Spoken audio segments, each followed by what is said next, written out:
Turabashushe mwese abadukurikirana ku Mwuka Wera TV, abari mu Rwanda ndetse no hanze y'u Rwanda, abakunzi b'Umwuka Wera TV mwese ndabashuhuje mu izina rya Yesu.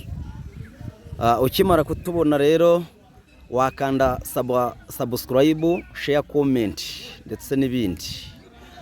Imbere yacu murahabona umutumirwa, umukozi w'Imana, umushumba wimiswe n'Imana agahamagarwa nayo ndetse aganatoranwa nayo. Nkuko twabibijeje ko tuzajya tubazanira abantu bazima batarapfa mu buryo bw'umwuka, ari bazima mu buryo bw'umubiri ndetse no mu mwuka. Turagushuhuje mu izina rya Yesu. Amahoro y'Imana bane namwe. Murakoze cyane kandi umugisha Uwiteka atanga ubagereho. Murakoze. Turabashimiye mwebwe ko muvuze ngo ntago arapfa mu buryo bw'umwuka. Harabivuga. Hari gihe n'umuntu ahubwira ngo ese ashimwe atahimbazwe. Mwatandukana ati twakira cyagipfuye. Ariko wivuze ivaye mu mutima ariko umugisha. Turabizi neza ko mutarapfa kuko ntabwo twazana abantu tutizeye neza. Turabazi neza. Mwakoreye Imana, mwavuze Imana, kandi Imana yabakoresheje imirimo n'ibitangaza. Kandi ikindi tubakunda nuko mutishyira hejuru, ntago mugenda nk'abiki gihe. Rero abakunzi banje mbanje kubabwira ko ndakuzi neza. Imana iguhe umugisha. Bira byose rero hari abantu bakubonye ariko bakaba bafite amatsiko yo kukumenya, wabibwira. Turabasuhuje. Yego. Amazina niyo nsaba Theogene, ndi umugabo mfite umugore n'abana benshi, kuko ndacyari muto sindacura. Shaka ubuti mfite abantu benshi, abana benshi. Ariko nanone kandi ibyo tugabwe tubizi ko abantu nkamwe mufite abantu mushumbye nk'abantu Imana yahamagaye. Hari abana mubyara mu buryo bw'umubiri n'abo mubyara mu buryo bwo mu mwuka. Hari abo mfite mu buryo bw'umwuka, hari n'abo mfite mu buryo bw'umubiri, hari n'abakiri ku rukiryi rw'umugongo nabyumvisha. No baracyari benshi no mu nda no cyari mu Okay, Imana ibaho umugisha ubwo mukemera kubabyara. Mutarahagarara. Yesu abaho umugisha cyane. Uyu munsi wa none rero turakwakiye ku Mwuka Wera TV. Abakunzi b'Umwuka Wera TV turabasuje. Amahoro y'Imana abane namwe. Mwatangira musenga Imana. Uwiteka utanga ubagereho. Yego. Turagushimira muzo bakiranuka, umwami w'Imana umutabazi umufasha. Habwa icyo Kristo kuko urabikwiriye, uri Imana itabeshya, uri Imana itarya. Turagushimiye. Ijambo tujye kugana n'abakunzi b'Umwuka Wera TV, bibagira ikintu bakorera kandi bagira ikintu bahindura ku buzima bwabo. Bitangi tandukana mu buzima baba barimo. Turagushimira mu izina rya Yesu Kristo. Amen. Amen. Murakoze. Okay. Murakoze cyane. Imana namwe ibahe umugisha cyane. Amen. Uyu munsi wa none ku Mwuka Wera, abakunzi b'Umwuka Wera TV mubazaniye iki? Impamba mwapfunye iki uyu munsi? Uwiteka dutumye kuri bo. Bishobora ko amaze iminsi bahanurwa babwira ngo byacitse. Yego. Nge ntago ariyo jambo nzanye. Ahubwo nzanye ijambo rivuga ngo Imana ije kugukomeza. Imana ije kugukomeza. Mu bigoye, mu byo ubona bikuruhije, ukiranukira Imana. Yego. Bibiliya ivuga ngo imfatiro z'umukiranutsi ntizisenywa zabeshwa n'iki? Yego. Imana ntabwo icyubahiro. Reka nkubwire ngo nimba uzi ko imfatiro zazicyubatse, umura. Hari abantu benshi bahanura bavuga ngo byacitse, ngo nta gitambo nta kiba. Ayiwe, gitambo ni Kristo amennye amaraso. None ngeze amatsiko, wabyumvishe? Uravuze uti aba bahanura ngo byacitse. Tumaze iminsi tubona ubuhanuzi bugiye butandukanye, ariko nge nkaba mfite n'ikibazo. Hari umuntu wigeze kuza arahanura afite, ariko ntabwo yahanuriye ku Mwuka Wera TV, yahanuriye ku handi ku mateleviziyo agiye atandukanye, afite akayunguruzo ndetse n'ibindi, avuga ko Imana ije kuyungurura. Avuga ndetse ibintu byinshi, abantu bakoma amashyi bati umukozi w'Imana uvugisha ukuri, tubonye umukozi w'Imana uvugisha ukuri. Ariko nge naje guhamagarwa n'umuntu uri hanze mu gihugu cya Kenya. Arambwira ati twabuze abantu twizera, ati nuriya twari twizeye twakomye amashyi. Ati iyo mugeze mu gikari akubwira ko kugira ngo Imana ikore imirimo ari ibitambo n'ibiki byose. Uyu munsi wa none tuzizera abakozi b'Imana ba Nyabuguti. Imana ikumbera umugisha. Imana ikumbera umugisha. Baravuze ngo yazanye akayunguruzo n'umukozi ko Imana ije gukubura. None se ubu ngubu uriya icyapa ntikibwira umuntu ngo ahangana Nyarutarama. Yego. Ahangana Kibagabaga. Icyapa nuri muri Amerika. Iyaje akiyasanga n'ikimuka. Yego. Rero uyu nguyu wavuze ngo imana izanye akayunguruzo n'umukubuzi ije kuyungurura Mm. ni ngombwa kandi ni ukuri Nibyo. ni ukuri kuko ntabwo imana izahora irohanya n'abana b'abantu Mm. ntabwo Mm. ahubwo we nyiri kubivuga wowe wabivuze genzura neza hari indirimbo umuhanzi wa umukinnyi wa komedi waririmbye Kibonye avuga ngo umweya w'Uwiteka ugiye gukubura Mm. nurangara uragendana n'ibishingwe Yego. rero abantu benshi Mm. benshi benshi benshi benshi benshi Mm. nibarangara bashobora kuzagenda mu bishingwe Mm. kuko ijambo riravuga ngo wowe uhagaze wirinde utagwa Mm. rero njyewe simamanya n'uvuga ngo imana ngo iraje kuko icyazanye Yesu Kristo ni umunyembabazi n'umutunzi w'imbabazi impamvu imana igutumye nuca bugufi imana irakubabarira Yego. ntabwo turagira ibyaha nk'iby'isodomo n'i Gomora Mm. ntabwo turagira ibyaha nk'iby'inene Mm. ariko biravuga ngo baciye bugufi Mm. baravuga ngo tubabarire Yego. tugira ate Tubabarira hanyuma imana yumva gusenga kwabo. dushime Yesu Kristo umutunzi Haleluya. w'imbabazi imana Amen. ihabwa icyubahiro Ndafashijwe. kuko Uwiteka ndi kwaheze Wananirwe gukiza. n'ugutwi kwe Ntikwapfuye ngo ananirwe kumva. kumva abamusaba Raga. n'imbabazi N'imbabazi. twacumuye tubabarire Mm. kuko ntabwo arahaguka ku ntebe y'imbabazi Mm. ntabwo turumva itangazo rivuga ngo yahagutse ku ntebe y'iki Y'imbabazi. rero reka nkubwire ngo wowe bakubwiye ngo ibyaha byawe bizarangizwa n'igitambo baragushutse ibyaha birarangizwa nuko ukwiriye guca kuvuga senga iki imana Mm. murakoze cyane imana ibampera umugisha cyane. Amen. Ndumva mfashijwe unabisobanuye neza birashoboka ko umuntu yaza akavuga ibintu byiza mu rusengero akigisha ibintu byiza kandi imana bikiza abantu yagera hirya we akaba ari icyapa cyane hari abantu benshi babwiriza gusambana ko ari icyaha bakajya gusambana babwiriza kunywa inzoga bazigendana bakajya kuzinywa bakazinywera mu nzu iwabo bakazinywera mu tubari bitandukanye imana ibababarire ni gahunda y'imana njyewe ntabwo uje kubasabira imbabazi n'umuntu yabwira umuntu ngo ndakubabariye gusa icyo nzi cyo igihe cy'imana kirageze yego imana ije kubarana n'abantu bayo yego ije kubarana nimba arasenze imana by'ukuri shunga izamuri yawe yego nawe ubwawe burya umutima w'umuntu umwemeza yuko ibyo yakoze ko ari ukuri ko cyangwa ari iki ari ikinyoma murakoze cyane yego yego none mfite akabazo k'amatsiko nshaka kukubaza yego wambajije ikibazo gakumbaza akabazo okay reka nkubaze ikibazo yego sibyo ubwo nari ngiye kukabaza gato reka nkubaze kinini yego mu minsi ya none hari abantu bagiye bigisha mu biterane bakigisha mu nsengero wabyumvishe yego bakavuga ati imana yatubuje kujya muri social media wabyumvishe uyu munsi wa none insengero zarakinzwe zimwe na zimwe ndetse nkanjye ukunda kujya mu ntara kujya kuvuga ubutumwa nanjye imana yarampamagaye yaranantoranyije kandi urumva iyo ugezeyo ugira agahinda gakomeye cyane usanga insengero nyinshi zarasenywe ziri hasi yaba izangirikani iz'abadiviza abadeperi mbese hari insengero nyinshi ziri hasi wabyumvishe dufite amahirwe mu mujyi wa Kigali n'ubwo wenda hari zasenywemo iyo ugeze mu ntara usanga ari ibindi bindi usanga aho mu mujyi wa Kigali zitarasenywa cyane wabyumvishe nkibaza nti ko abantu bose ubona noneho bashire muri social media ese bwaba ari ubwami bw'Imana burusheho kwaguka wenda Imana byaba ari bya bindi wenda hamwe iyo hakinze Imana ishobora gukingura ahandi byaba bimeze bite wabivugaho iki ntabwo insengero komuteri nk'uko uvuze ntabwo zafunzwe bafunze amazu yego kuko urusengero n'umutima w'umuntu zamubwira abantu ngo iminota 15 kwegeka mu mutima wawe yego kwihunza yuko ufite ibibazo n'intambara n'ubukene n'ubushomeri n'uburwayi ugasenga Imana amaso ari mu kirere ari kuwiteka yego uyahanze mu ijuru Imana iragutabara hanyuma ntabwo mbizi gusa ariko Bibiliya ivuga neza avuga ngo mu minsi y'imperuka hazaza ibihe biruhishe dushaka kwinjira nkubwire kuri ijambo ngo ese n'ububyutse cyangwa se ububyutse abahanuzi bazaba benshi niko bivuga bibinyoma ku musozi umwe avuga ngo hari umuhanuzi ntararumaza ntararumaza ariko biravuga ngo igeze furuvuga ijambo ryiza biravuga ngo hose uzirinde kujyayo ntimuzajyeyo yego mama ntabwo nkubwiye ngo ntujye gusenga ahubwo aho ngaho umutima utakwemerera ushidikanya we kujyayo hari n'ahavuga ngo niba babwira ngo Yesu ngo ari ku uyu musozi ntuzajyeyo.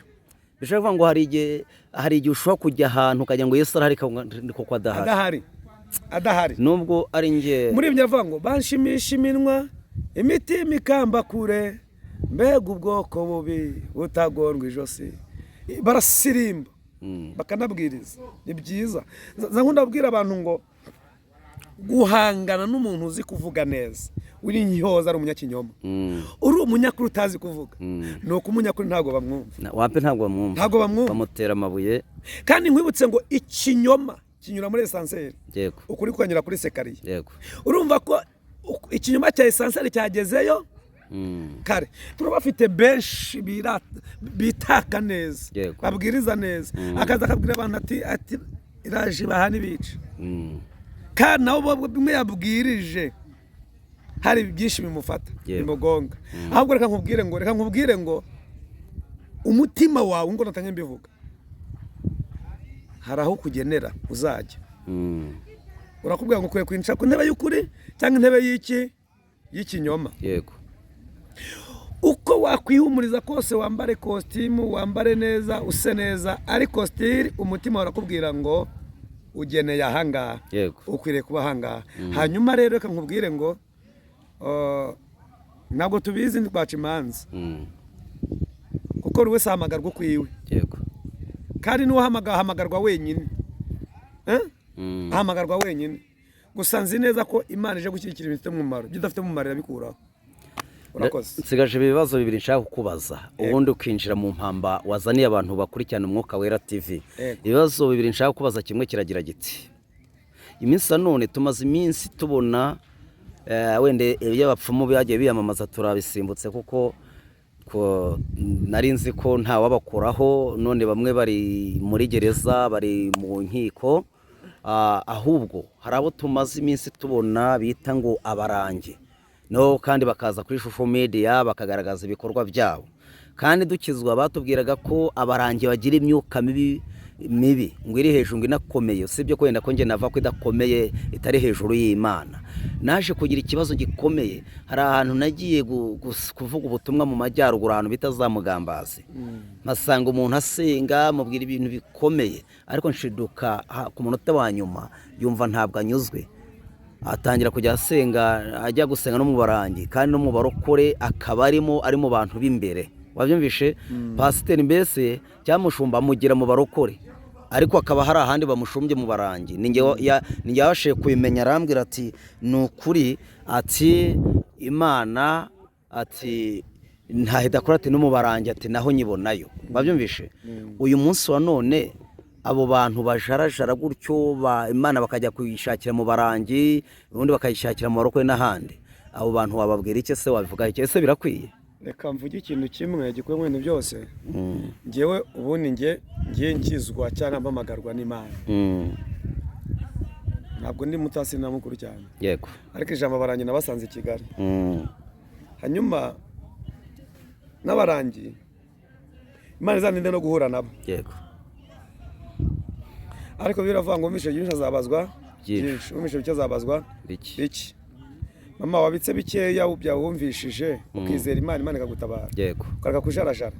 nyumva kujarajara ni ukujarajara. hari nk'abavuga butumwa nigeze mbona ku mashusho media bakoranye n'umugabo bita Mpano y'Imana yego nari nanze kumuvugaho nawe arafunzwe ni Mpano y'Imana ejo bamugejeje mu rubanza hari mu rukiko. ye ntabwo nagize igihe cyo guhura na Mpano y'Imana kandi nubwo nagize nanabyifuza ngene narahiye ko ntahura nawe.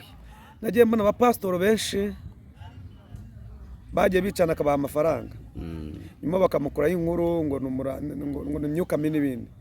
hari n'uwo nabonye waje yita porofete ngo nimba ari Moses nabonye akenshi ari kumudefanta mbese bakorana cyane. nimba uzi ko umuntu afite amafaranga mabi kuki ujyayo ukamwemerera biravuga ngo nimuhunga Satani nawe azabahunga nitumuha urwaho ubwo nawe azaza kandi ukoze ibyo ashaka. natangiye mabwira ngo nugendera ku kinyoma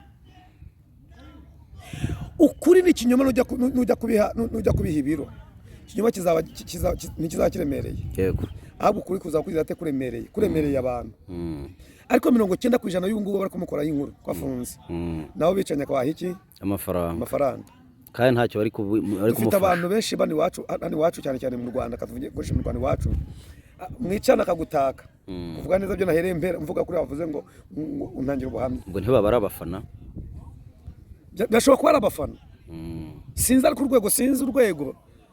Umuntu mukicana akakuvuga neza, mwamara guhaguruka akakuvuga nabi. yego, wibutse ikintu gikomeye cyane, umunyeshyari azakomeza ababare, akomeza agira agahinda muri we, ariko ishyari ryiwe umwe yarigiriye azakomeza agira umugisha, kuko ishyari rye ntaho rifatiye. Imana ishimwe. Bivuga ngo umunyeshe ntiyatangira umugisha wanjye. Hari ibintu, urakoze cyane, hari ibintu abantu bazavuga ngo umuntu yagiye kunzirika. Ntabwo umuntu azirika, yazirika amaboko y'Imana. Ndabizi, sinumva ngo hari abantu ngo bajya ku musozi ngo imigisha yawe bakayizirika. No, nta muntu uzirika umugisha Imana yatanze. Ubu ntabaziritse ibyanjye. Nawe icyo kora ashobora gukerereza. Yego. Kuko Loti yabwiye Imana, yabwira ngo nuramuko babonyemo ntabwo uzaharimbura. Bitinda Imana irimo irakora research ivuga ngo reka nubahirize icyemezo cy'uwo cyasabise. Yego. Ariko nticyatumye umugambi Imana afite itagira ate udasohora. Yego. Rero umuntu ashobora agatinda ariko ntihagarike umugambi w'Imana. Yego. Rero reka nkubwire, wowe uvuga ngo barakuziritse, ntawakuziritse. Amen. Ntawe cyo kuri yagutindije, ariko humura. Reka wenda tunongera n'akantu kavuga ko burya kugira ngo bakuzirike bikunde byaterwa n'impamvu. Nimba nta cyizere wifitiye Imana, ukora ukaba utayizi, ariko twe twizera ko Imana iri hejuru y'ibyo byose. Abantu ntibamenye ko ibiturwanya ari ibiremwa, ariko turwanirira n'Umuremyi. None ibiremwa wa mugani byazirika umuntu Imana yaremye? Ntabwo ntibibaho. Urakoze cyane, Imana iguha umugisha. Ikindi nshorejeho ni nakubwiye bibiri. Ese ko akenshi na kenshi iyo usanga abahanuzi bavuga iby'ukuri bahera hasi, ababwiriza ubutumwa bwiza buturutse ku Mana bagahera hasi, ariko umuntu akaza agatera icyokere, wabyumvishe? Mbene abo ngabo baka ibitambo ngira ngo bafite n'imiti, iyo babyatse barabibona. Ariko wowe uvuga ukuri, unabwiye umuntu ko inzara yakwishe naguhe n'igihumbi, agukwiza karitsiye, ibyo wabivugaho iki? Ese koko Imana ikora ari uko bayihaye ibiguzi? Ntiwasomye Bibiliya? Narayisomye. Wumvishe inkuru za Nyamutunzi na Lazaro? Yego.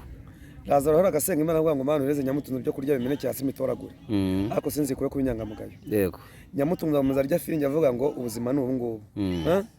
Abagore akarongora akiyongeza, akarya ibyo ashaka, amanyama meza, amahoteli meza, akagenda neza, akagera mu modoka nziza. Ariko nyuma yaho haje kubaho iki? Iherezo. Yego. Reka nkubwire ngo wowe umunyakinyuma hari iherezo, nkubwire ngo wowe umunyakurusuzuguritse hari iki? Iherezo. Natanye mvuga ngo buri wese azajya aho agize ate aho yakoreye. Yego. Sinzi ibisubizo ngusubije nimba cyumvishe, ngewe kuri ngewe ku bwanjye ruhande ndumva anyuzwe. Wabyumvishe? Muragahorana Imana ibihe n'ibihe. Amen. Imana ibagwizeho umugisha, ibagure nubwo tutarasoza ikiganiro. Imbaraga n'amavuta bihore muri mwebwe. Kandi ikindi, ibiganza byanyu Imana ibihumanure, kuko mwageze ku Mwuka TV. Imana ibahe kwakira mu izina rya Yesu. Sibyo? Imana ibahe kwakira. Okay, murakoze cyane. Hanyuma rero twaguha umwanya ukadugezaho impamba. Twari turimo tugana, ariko hari impamba wavuze ko n'ubundi ugira ngo mu bintu byinshi twavuze ntibirimo. Harimo impamba nyinshi. Reka maze mbabwire ngo abakunzi b'Umwuka Wera TV, hari intebe Imana ije guhirika akazikuraho. Yego. Hari n'izindi ntebe zindi Imana ije kugira. Yego. Kuzamura. Imana yambwiye yuko ije kwimura abimitse ubwami bwabo, ikimika ubwami bwayo. Yego. Mu bantu bayo. Watanye uvuga ngo insengero zarasenyutse, ariko nizasigaye zirimo ubwami bw'abantu. Imana ije kuzikura kugira ngo yimike ubwami bwayo. Yego. Hanyuma ndagira ngo tugane amagambo y'Imana ari mu ngoma nagufasha kurambura. Yego. Gutegeko kwa kabiri. Cyo 28 here ku 8 n'uwa 9 wonyine gusa. Kanze ndambure Bibiliya. Gutegeko kwa kabiri ibice 28. Yego. Umurongo wa 8 n'uwa 9 wonyine. Yego. Aravuze ngo Uwiteka azategeka umugisha kuba mu bigega byawe.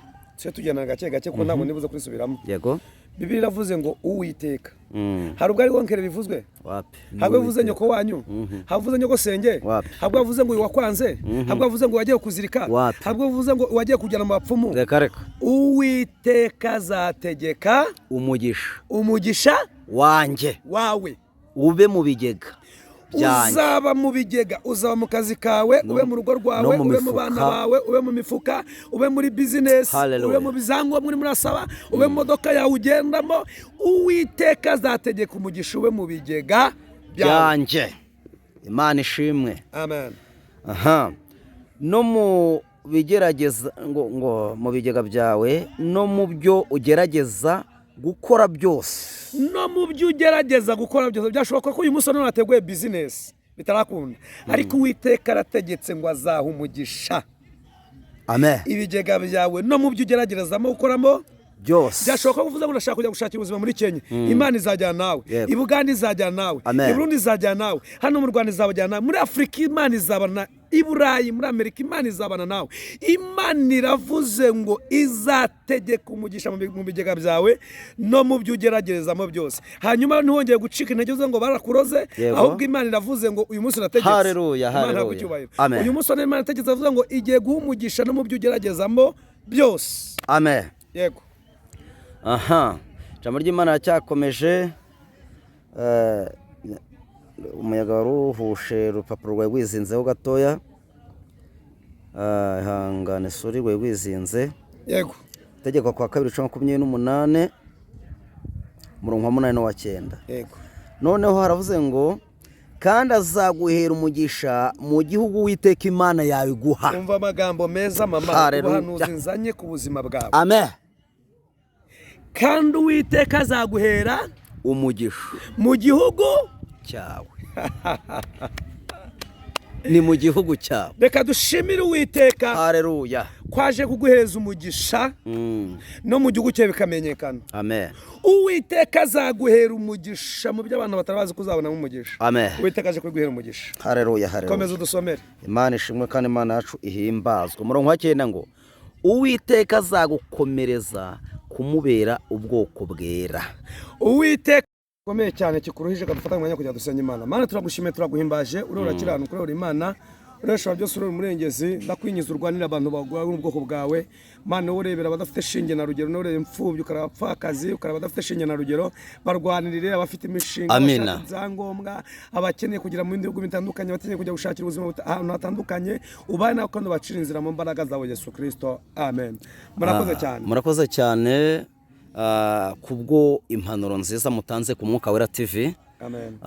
Nukuri kandi tuzongera tubatumire. Nge nabakunze kandi ndahamya neza ntashidekanya ko nabakunze banjye babakunze. Hanyuma rero mukozi w'Imana kandi mushumba, impamvu abantu badukurikenye bumva nkumya kuvuga umushumba nge nuko mbizi, ndakuzi neza kandi ntabwo wiyitirira nka babandi biyitira ngo ba profete n'ibiki byose batafite aho babimikiye baranaciye wari n'ibicamuke bameze nka gahini. Icyo nshatse kukubwira wakakanya hari umuntu kubonye kukubona byo nyine gusa akumva aragukunze. Babyumvishe akumva mwafatikanya mu isengesho, numva watanga numero yawe ya telefone. Ikindi wenda utaranayitanga, hari ukuntu abantu bazi ko ngo iyo umuntu atanze numero ya telefone ngo bari gusaba. Ntabwo umuntu aba ari gusaba, ariko nanone kandi ugira amahirwe nubona nabamuha. Burya no kubona umuntu uguha nabwo numugisha. Imana iba yaragukuye icyangiro cy'abadayimoni ikaguha kwakira. Wabyumvishe? Icyo nshatse kuvuga ahangaha ni iki rero. Wabyumvishe? Uri ikintu umuntu aguhaye kivuye ku mutima nta rubanza. We akitekeza kumva araguhaye. Ariko kandi ikindi umuntu wakwifuza kumusengera nkuko Imana igabwe bakoresha imirimo n'ibitangaza, kandi nacyo gituma yabashizeho. Hari abantu benshi bakeneye kubohoka, hari abakeneye gukira indwara, hari abo mukeneye guhumuriza, bakubabona kuyihe nomero ya telefone. Ni 078 078 98 98 95 95 693 078 ongeraho undi 8 46 50 44 cyangwa akanyarukira ku Manzi TV. Imanzi TV nawe yadusanga agakora subscribe, share, comment n'ibindi. Ku Mwuka Wera n'uwo utari watwumvishe uduteze amatwi nonaha agakanda subscribe share comment murakoze cyane murakoze Imana ibampere umugisha.